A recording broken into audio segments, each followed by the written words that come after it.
tous, me revoilà pour un nouveau tuto au sujet de l'exercice numéro 2, page 70, sur les fractions qui était à faire aujourd'hui et qui a posé quelques soucis à certains d'entre vous. Nous allons donc reprendre cet exercice tous ensemble.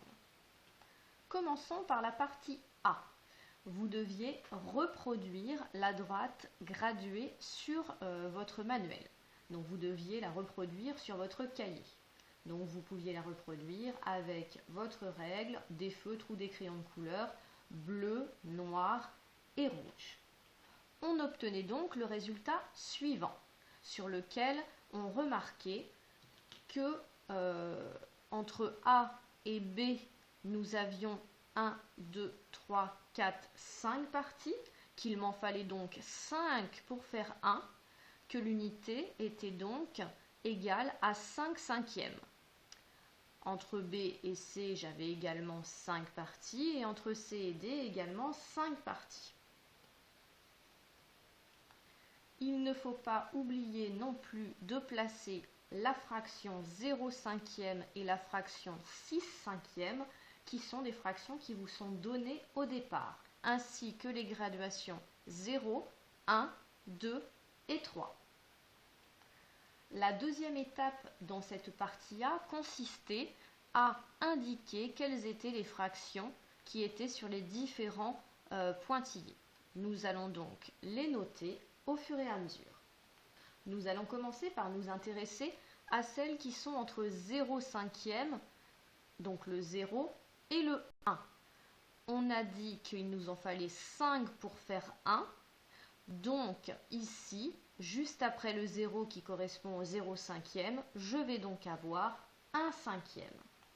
Je note donc 1 cinquième et je continue ainsi avec 2 cinquièmes, 3 cinquièmes, 4 cinquièmes et j'arrive à 5 cinquièmes. Ensuite, intéressons-nous entre B et C. J'ai déjà 5 cinquièmes qui correspond à 1, puis 6 cinquièmes, 7 cinquièmes, 8 cinquièmes, 9 cinquièmes et 10 cinquièmes qui correspond à mon point 2, qui correspond donc à 2 unités. Poursuivons, intéressons-nous à présent aux fractions comprises entre 2 et 3. Donc 2 correspond à 10 cinquièmes, donc j'ai ensuite 11 cinquièmes, 12 cinquièmes, 13 cinquièmes, 14 cinquièmes et 15 cinquièmes qui correspond à 3 unités. J'en profite en même temps pour compléter celle-ci qui sera 16 cinquièmes. Ma première partie est à présent terminée. Passons à présent à la partie B, où on nous demande de compléter différentes égalités en nous aidant notamment de cette droite que nous avons faite. Donc on me demande de compléter les égalités suivantes. Pour 0, je vais faire appel à ma droite et je vais aller regarder 0 correspond à ma fraction 0 cinquième. J'indique donc 0 cinquième. Pour ce qui est du 1, je vais pouvoir m'aider également de ma droite. Mon 1 correspond à 5 cinquièmes. Pour mon 2, je peux m'aider de ma droite également. Le 2 correspond à 10 cinquièmes. Et pour 3 unités, je m'aide également de ma droite. Et je repère facilement que c'est 15 cinquièmes. Pour compléter ensuite, pour 4, pour 5, pour 10 et pour 15, les fractions correspondantes, je ne vais pas forcément pouvoir m'aider de la droite graduée. Encore que je pourrais poursuivre la droite graduée. Ce que je vais faire, c'est que je vais me souvenir qu'entre 0 et 1, il m'en faut 5 pour faire 1.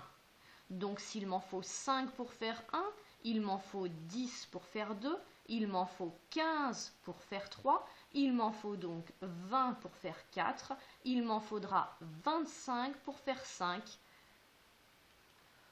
Pour 10 et pour 15, le principe reste le même. S'il m'en faut 5 pour faire 1, pour faire 10, il me faudra 50 cinquièmes et pour faire 15, il me faudra 75 cinquièmes. Passons à présent à la partie C, dans laquelle on nous demande lesquelles des fractions qui sont proposées entre 2 cinquièmes, 7 cinquièmes, 4 cinquièmes, 13 cinquièmes et 8 cinquièmes, donc quelles sont celles qui sont supérieurs à 1. Donc nous allons encore faire appel à entre 0 et 1, je sais qu'il m'en faut 5 pour faire 1. Donc si j'ai 2 cinquièmes, ce n'est pas suffisant, c'est donc plus petit que 1. Si j'ai 7 cinquièmes, c'est plus grand que 5 cinquièmes, donc c'est plus grand que 1. Toujours avec 4 cinquièmes, je sais qu'il m'en faut 5 pour faire 1, je n'en ai que 4, donc c'est plus petit que 1. 13 cinquièmes, c'est plus que 5 cinquièmes, je sais qu'il m'en faut 5 pour faire 1, je sais même qu'il m'en faut 10 pour faire 2. 10 cinquièmes, donc 13 cinquièmes, c'est plus grand que 1. Et 8 cinquièmes est également plus grand que 1. Donc, pour la partie C, il fallait repérer 7 cinquièmes, 13 cinquièmes et 8 cinquièmes comme étant des fractions supérieures à 1. Passons à présent à la dernière partie, la partie D, qui part du constat suivant. 6 cinquièmes correspond au point E. En effet, si je repère 6 cinquièmes, il correspond bien au point E.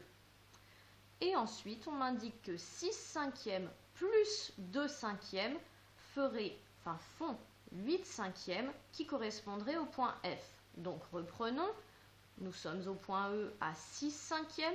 Si je rajoute 1 cinquième et encore 1 cinquième, c'est-à-dire 2 cinquièmes, j'arrive à 8 cinquièmes qui correspond bien au point F. Intéressons-nous à présent à l'égalité 4 cinquièmes plus 3 cinquièmes. Je sais que 4 cinquièmes plus 3 cinquièmes, si je pars de 4 cinquièmes ici et que je rajoute 1, 2, 3 cinquièmes, j'arrive à 7 cinquièmes. Et 7 cinquièmes correspond au point G. Passons à la seconde égalité, 8 cinquièmes plus 2 cinquièmes. Je repère 8 cinquièmes sur ma droite, je lui rajoute 1, 2 cinquièmes, j'arrive donc à 10 cinquièmes. Je remarque au passage que 10 cinquièmes, ça correspond à 2 unités et aussi à mon point C. Je complète donc 10 cinquièmes égale 2 est égal aussi au point C. Passons à la dernière égalité, 6 cinquièmes plus 2 cinquièmes plus 7 cinquièmes. Je vais partir de 6 cinquièmes, auquel je vais rajouter 2 cinquièmes, puis encore 7 cinquièmes. 1, 2, 3, 4, 5, 6, 7 cinquièmes. J'arrive donc à 15 cinquièmes qui correspond aussi à 3 unités. Et 15 cinquièmes ou 3 unités, c'est aussi le point D. Et voilà, j'en ai terminé avec l'exercice numéro 2, page 70. J'espère que vous comprendrez mieux et je vous dis à bientôt.